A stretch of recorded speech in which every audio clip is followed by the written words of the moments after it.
السلام علیکم ویورز، آج کی ویڈیو میں ہم آپ کے ساتھ واقعہ کربلا تفصیل کے ساتھ شیئر کریں گے۔ تو ویڈیو کو آگے بڑھنے سے پہلے ہمارے چینل کو لائک کریں، شیئر کریں اور سبسکرائب کریں اور بیل نوٹیفیکیشن کو پریس کر دیں تاکہ ہماری ہر نئی آنے والی ویڈیو کا نوٹیفیکیشن آپ کو بر وقت مل سکے۔ نبی رحمت صلی اللہ علیہ وآلہ وسلم کو دار فنا سے دار بقا کی طرف رحلت فرمائے ابھی 50 برس ہی گزرے تھے کہ سن 61 ہجری میں عراق کے شہر کوفہ سے کچھ فاصلے پر کربلا کے مقام پر لشکر یزید نے فرزند رسول حضرت سیدنا امام حسین رضی اللہ تعالی عنہ کو سفر کی حالت میں ان کے اہل و عیال اور رفقا سمیت بہت بے دردی سے شہید کر دیا۔ خلافت راشدہ کا 30 سالہ دور حضرت امام حسین حضرت امام حسن رضی اللہ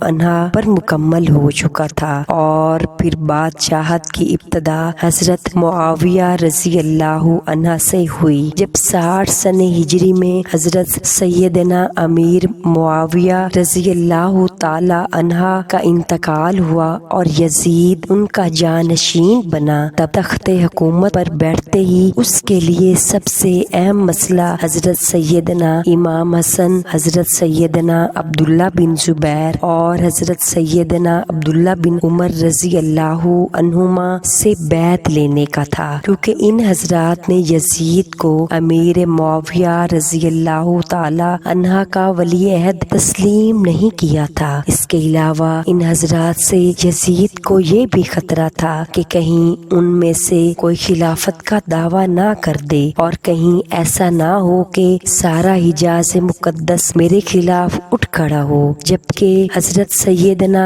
امام حسین رضی اللہ تعالی عنہ کے دعوی خلافت کی صورت میں عراق میں بھی بغاوت کا سخت اندیشہ تھا۔ ان وجوہ کی بنا پر یزید کے پیش نظر سب سے بڑا مسئلہ اپنی حکومت کی بقا اور اسے تحفظ دینا تھا، لہذا اس نے ان حضرات مقدسہ سے بیعت لینا ضروری سمجھا۔ چنانچہ اس نے مدینہ منورہ کے گورنر ولید بن عقبہ کو حضرت سیدنا معاویہ رضی اللہ عنہ کی وفات کی خبر دی اور ساتھ ہی ان حضرات مقدسہ سے بیعت لینے کے لیے سخت تاکیدی حکم بھیجا۔ ولید نے حضرت سیدنا امام حسین رضی اللہ تعالی عنہ کو حضرت سیدنا امیر معاویہ رضی اللہ عنہ کی وفات کی خبر دی اور یزید کی بیعت لینے کے لیے کہا۔ آپ رضی اللہ عنہ نے تعزیت کے بعد فرمایا کہ میرے جیسا آدمی اس طرح چھپ کر بیعت نہیں کر سکتا اور نہ میرے لیے اس طرح چھپ کر بیعت کرنا مناسب ہے۔ اگر آپ باہر نکل کر عام لوگوں کو اور ان کے ساتھ ہمیں بھی دعوت دیں تو یہ مناسب ہوگا۔ یزید کی بیعت حضرت سیدنا امام حسین رضی اللہ تعالی عنہ کو قلبی طور پر سخت ناپسند تھی، کیونکہ وہ نااہل تھا اور اس کا تقرر بھی خلفائے راشدین کے اسلامی طریقہ انتخاب کے خلاف ہوا تھا، اس لیے آپ احتجاجاً اس کے خلاف تھے اور دوسری طرف حالات بھی اجازت نہیں دے رہے تھے کہ آپ علل اعلان ان کے خلاف آواز بلند کریں، لہذا آپ رضی اللہ تعالی عنہ نے اپنے اہل و عیال اور عزیز و اقارب کو ساتھ لے کر مدینہ منورہ سے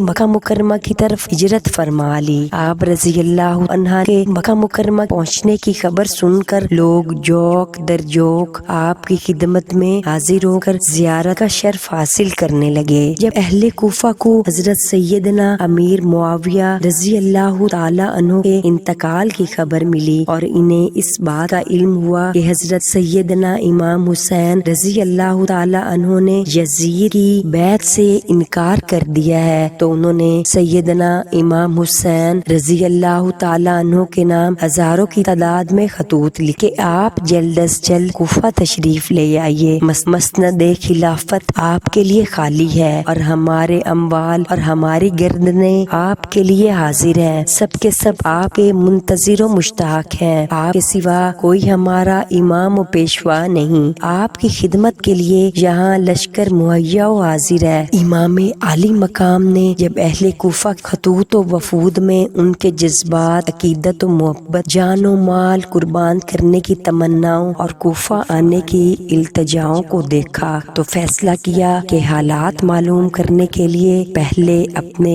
چچا زاد بھائی حضرت مسلم بن عقیل رضی اللہ عنہ کو بھیجا جائے۔ چنانچہ آپ نے انہیں اہل کوفہ کے نام ایک خط دیا اور فرمایا کہ آپ کوفہ جا کر بذات خود براہ راست حالات کا صحیح اندازہ لگا کر ہمیں اطلاع دیجیے۔ اگر حالات سازگار ہوں تو میں بھی آ جاؤں گا، اور اگر حالات نامناسب ہو تو آپ بھی واپس تشریف لے آئیے۔ کوفہ تشریف لے جانا حضرت امام حسین کی شرعی مجبوری بھی تھی۔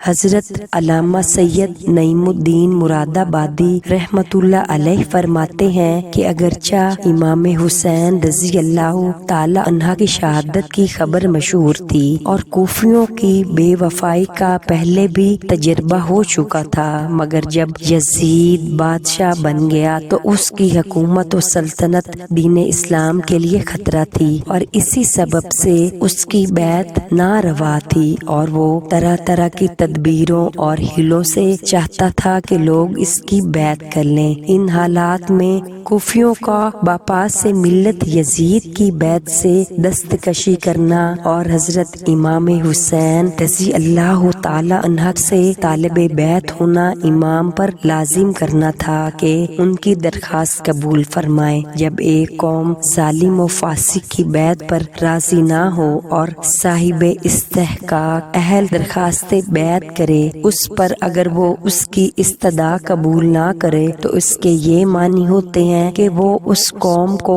اس جابری کے حوالے کرنا چاہتا تھا۔ امام حسین رضی اللہ تعالی عنہ اگر اس وقت کوفیوں کی درخواست قبول نہ فرماتے تو بارگاہ الہی میں کوفیوں کے اس مطالبے کا امام حسین رضی اللہ عنہ کے پاس کیا جواب ہوتا کہ ہم ہر چند درپے ہوئے، مگر امام حسین رضی اللہ تعالی عنہ بیعت کے لیے راضی نہ ہوئے۔ بدیں وجہ اس لیے کہ ہمیں یزید کے ظلم و تشدد سے مجبور ہو کر اس کی بیعت کرنا پڑی۔ اگر امام حسین رضی اللہ تعالی عنہ ہاتھ بڑھاتے تو ہم ان پر جان فدا کرنے کے لیے حاضر تھے۔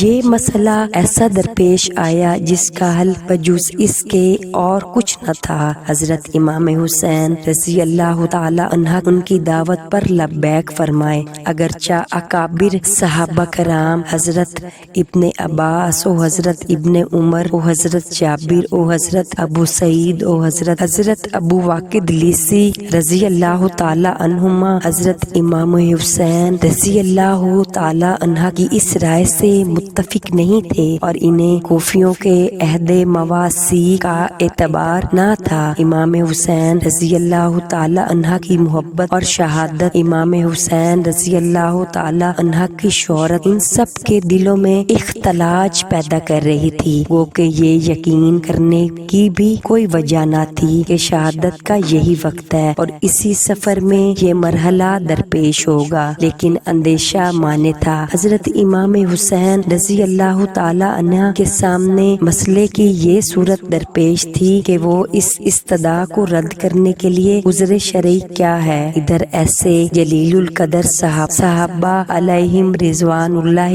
اجمعین کے شدید اصرار کا لحاظ، ادھر اہل کوفہ کی استدعا رد فرمانے کے لیے کوئی شرعی عذر نہ ہونا حضرت امام حسین رضی اللہ عنہ کے لیے نہایت پیچیدہ مسئلہ تھا، جس کا حل بجز اس کے کچھ نظر نہ آیا کہ پہلے امام مسلم رضی اللہ تعالی عنہ کو بھیجا جائے۔ اگر کوفیوں نے بدعہدی اور بے وفائی کی تو عذر شرعی مل جائے گا، اگر وہ اپنے عہد پر قائم رہے تو صحابہ کو تسلی دی جا سکے گی۔ حضرت سیدنا مسلم بن عقیل رضی اللہ تعالی عنہ اہل کوفہ کی بے پناہ عقیدت و محبت دیکھ کر حضرت سیدنا امام حسین رضی اللہ تعالی عنہ کی خدمت میں لکھ بھیجا کہ ہزاروں افراد نے میرے ہاتھ پر بیعت کر لی اور یہاں کے سب لوگ آپ کی تشریف آوری کے منتظر ہیں، آپ فوراً تشریف لے آئیے۔ آئیے۔ حضرت سیدنا امام حسین رضی اللہ تعالی عنہ اس اطلاع کے بعد کوفے جانے کا عزم صمیم کر لیا، اور ادھر کوفہ میں جو فساد برپا ہو چکا تھا اس کی آپ کو اطلاع نہیں ہوئی۔ حضرت سیدنا امام حسین رضی اللہ تعالی عنہ نے 3 ذی الحجہ سن 60 ہجری کو اپنے اہل بیت و خدام وغیرہ کل 82 افراد کو ہمراہ لے کر راہ عراق اختیار فرمائی۔ راستے میں حضرت سیدنا امام حسین رضی اللہ تعالی عنہ کو کوفیوں کی بد عہدی اور حضرت سیدنا مسلم بن عقیل رضی اللہ تعالی عنہ کی شہادت کی خبر مل گئی۔ اس پر امام حسین کے رفقا کی آراء مختلف ہوئیں، اور ایک بار آپ رضی اللہ تعالی عنہ نے واپسی کا قصد ظاہر فرمایا، لیکن بہت گفتگو کے بعد یہ طے پایا کہ سفر جاری رکھا جائے گا اور واپسی کا خیال ترک کر دیا جائے گا۔ حضرت سیدنا امام حسین رضی اللہ تعالی عنہ نے بھی اس رائے سے اتفاق کیا اور قافلہ آگے چل دیا، یہاں تک کہ حضرت سیدنا امام حسین رضی اللہ تعالی عنہ نے کربلا میں نزول فرمایا۔ یہ محرم الحرام سن 61 ہجری کی 2 تاریخ تھی۔ آپ رضی اللہ تعالی عنہ نے اس مقام کا نام دریافت کیا تو معلوم ہوا کہ اس جگہ کو کربلا کہتے ہیں۔ حضرت سیدنا امام حسین رضی اللہ تعالی عنہ کربلا سے واقف تھے۔ آپ کو معلوم تھا کہ کربلا ہی وہ جگہ ہے جہاں اہل بیت رسالت کو راہ حق میں اپنے خون کی ندیاں بہانی ہوں گی۔ انہی دنوں آپ رضی اللہ تعالی عنہ کو حضور سید عالم صلی اللہ تعالی علیہ وآلہ وسلم کی زیارت نصیب ہوئی۔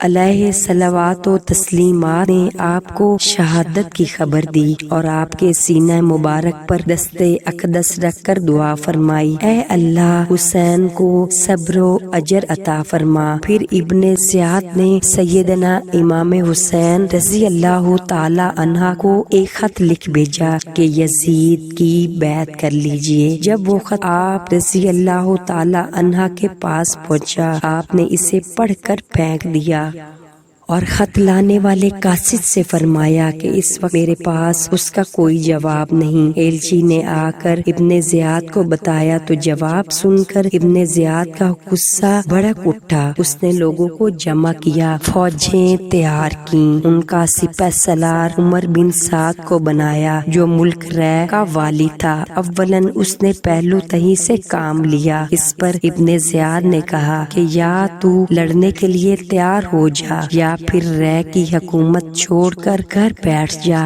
ابن سعد نے رے کی حکومت اختیار کی اور 22,000 سوار اور پیادہ لشکر لے کر نواسہ رسول امام حسین رضی اللہ تعالی عنہ سے لڑنے چل پڑا، یہاں تک کہ یہ لوگ دریائے فرات کے کنارے پر قابض ہو کر قافلہ سیدنا امام حسین رضی اللہ تعالی عنہ اور پانی کے درمیان حائل ہو گئے۔ یہاں یہ کاروائی ہوئی کہ سب خیمے ایک دوسرے کے قریب کر دیے گئے۔ خیموں کے پیچھے خندق کھود کر اسے نرکل وغیرہ خوش لکڑیوں سے بھر دیا گیا۔ اب امام حسین کے رفقا ان کاموں سے فارغ ہو کر سیدنا امام حسین رضی اللہ تعالی عنہ کی خدمت میں حاضر ہوئے، اور سیدنا امام حسین رضی اللہ تعالی عنہ اپنے اہل اور ساتھیوں سے فرما رہے تھے کہ صبح دشمن سے ہمارا مقابلہ ہے۔ میں نے بخوشی تمام اور تم سب کو اجازت دی، ابھی رات باقی ہے، جہاں جگہ پاؤ چلے جاؤ، ایک ایک شخص میرے اہل بیت میں سے ایک ایک کو ساتھ لے جاؤ۔ اللہ عز و جل تم سب کو جزائے خیر دے۔ دیہات و بلاد میں متفرق ہو جاؤ یہاں تک کہ اللہ تعالیٰ بلا ٹالے۔ دشمن جب مجھے پائیں گے تمہارا پیچھا نہیں کریں گے۔ یہ سن کر امام حسین رضی اللہ تعالی عنہ کے بھائیوں، صاحبزادوں، بھتیجوں اور عبداللہ بن جعفر کے بیٹوں نے عرض کی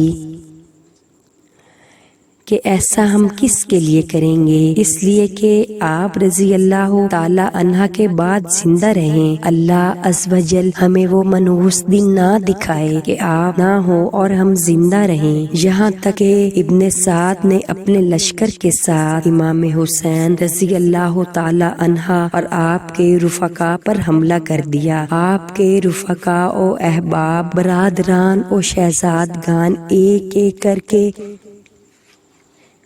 شہید ہوتے چلے گئے۔ تقریباً 50 سے زائد افراد شہید ہو گئے اور بالآخر حضرت سیدنا امام حسین رضی اللہ تعالی عنہ کو بڑی بے دردی کے ساتھ شہید کر دیا گیا۔ یزید بن معاویہ ابو خالد اموی وہ بدبخت شخص ہے جس کے پیشانی پر اہل بیت کرام علیہم رضوان اللہ اجمعین کے بے گناہ قتل کا سیاہ داغ ہے۔ یہی وہ شخص ہے جس پر ہر زمانے میں پوری دنیا اسلام ملامت کرتی رہی اور قیامت کے دن تک اس کا نام حقارت سے لیا جائے گا۔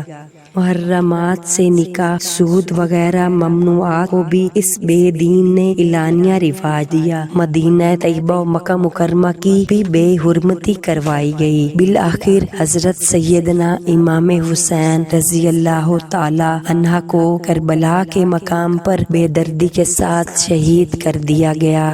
آپ کو پسند